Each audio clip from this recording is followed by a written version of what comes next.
ഒരു use car വാങ്ങുമ്പോഴത്തേക്ക് especially premium car അതിൻ്റെ ഹിസ്റ്ററി എടുക്കുമ്പോഴത്തേക്ക് ഫ്ലഡ് എഫക്റ്റഡ് ആയിട്ടുള്ളൊരു ഹിസ്റ്ററി ഉണ്ടെങ്കിൽ എടുക്കാൻ പാടുണ്ടോ ഇല്ലയോ എന്ന് ഒരുപാട് ആൾക്കാർ ചോദിക്കുന്നത്.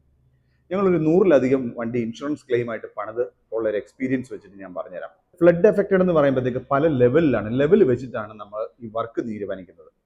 സോ സീറ്റ് ലെവലിൽ ഫ്ലഡ് കയറിയിട്ടുണ്ട്, അല്ലെങ്കിൽ അതിൻ്റെ അടുത്ത് വരെ ഫ്ലഡ് കയറിയ വണ്ടിയാണെന്നുണ്ടെങ്കിൽ ഒരു കാരണവശാലും എടുക്കരുത്. കാരണം എന്താണെന്ന് വെച്ച് കഴിഞ്ഞാൽ പുതിയ പാർട്സ് ഇട്ടോ സെക്കൻഡ് ഹാൻഡ് പാർട്സ് ഇട്ടോ ഈ ലെവല് അല്ലെങ്കിൽ അതിന് മുകളിലോട്ടുള്ള പാർട്സുകളെല്ലാം കംപ്ലീറ്റ് ആയിട്ട് റീപ്ലേസ് ചെയ്യേണ്ടി വരും. എന്നാൽ ഇത് ആ പ്രോപ്പർ സിസ്റ്റം അനുസരിച്ച് വർക്ക് ചെയ്യുള്ളൂ. കാരണം ഒരു സീറ്റ് ലെവലിൽ ഫ്ലഡ് എഫക്റ്റ് ആയിട്ടുണ്ടെങ്കിൽ ഒന്ന് ലെതർ, ഈ ലെതറിന് ഒരു അബ്സോർപ്ഷൻ കപ്പാസിറ്റി ഉണ്ട്. ഇത് എന്നാ പ്രശ്നം, ഒരു 2 ദിവസം മുങ്ങി കിടക്കുമ്പോഴത്തേക്ക് ലെതർ ഭയങ്കര ഹാർഡാവും. പിന്നെ ഇതിന്റെ അകത്തുള്ള ഫോമിന്റെ കാര്യം പറയേണ്ട ആവശ്യമുണ്ടോ? ഒരുപാട് സ്ട്രക്ചേഴ്സ് ഉണ്ട് സീറ്റിന്, അതെല്ലാം തുരുമ്പ് വരും. മാത്രമല്ല ഇതിനെ വെള്ളം ആ ലെവലിൽ അഫക്ട് ചെയ്യുമ്പോഴത്തേക്ക് ഇതിന് മോയ്സ്ചർ അടിച്ചിട്ട് ഇതിന്റെ മുകളിലുള്ള എല്ലാ പാർട്സിനകത്തും മോയ്സ്ചർ കണ്ടന്റ് കാണും.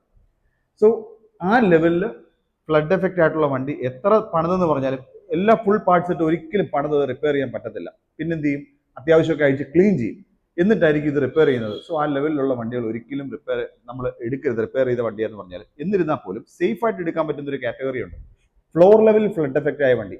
ഫ്ലോർ ലെവൽ എന്ന് പറയുമ്പോഴത്തേക്ക് ആ കാര്യങ്ങൾ, അണ്ടർ ബോഡി വരുന്ന എല്ലാ കാര്യങ്ങളും അഴിച്ച് ക്ലീൻ ചെയ്യുക.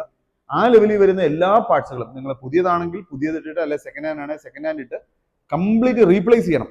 അഴിച്ച് ക്ലീൻ ചെയ്യാൻ നിൽക്കരുത്. അഴിച്ച് ക്ലീൻ ചെയ്ത് കഴിഞ്ഞാൽ താൽക്കാലികമായിട്ട് കിടക്കും, പക്ഷേ ഫ്യൂച്ചറിലേക്ക് അത് കംപ്ലൈന്റ് വരും. അതിന് മുകളിലോട്ടുള്ള ഭാഗങ്ങൾ, വർക്കിംഗ് ആണെന്ന് തോന്നുന്ന ഭാഗങ്ങൾ സേഫർ സൈഡിൽ നിന്ന് ക്ലീൻ ചെയ്യണം.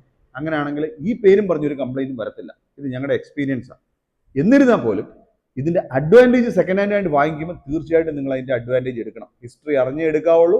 സോ അതിന് മാക്സിമം വില കുറച്ചേ എടുക്കാവുള്ളൂ. നോർമൽ വണ്ടിയുടെ പ്രൈസിന് പോയിട്ട് നിങ്ങൾ ഈ പറഞ്ഞ ബാഡ് ഹിസ്റ്ററി ഉള്ള വണ്ടികൾ പോയി എടുക്കരുത്. നിങ്ങൾക്ക് അതൊരു അഡ്വാൻറ്റേജ് അല്ലെങ്കിൽ ലോട്ടറി പ്രൈസ് ആണെന്ന് തോന്നിയാൽ മാത്രമേ നിങ്ങൾ എടുക്കാവുള്ളൂ.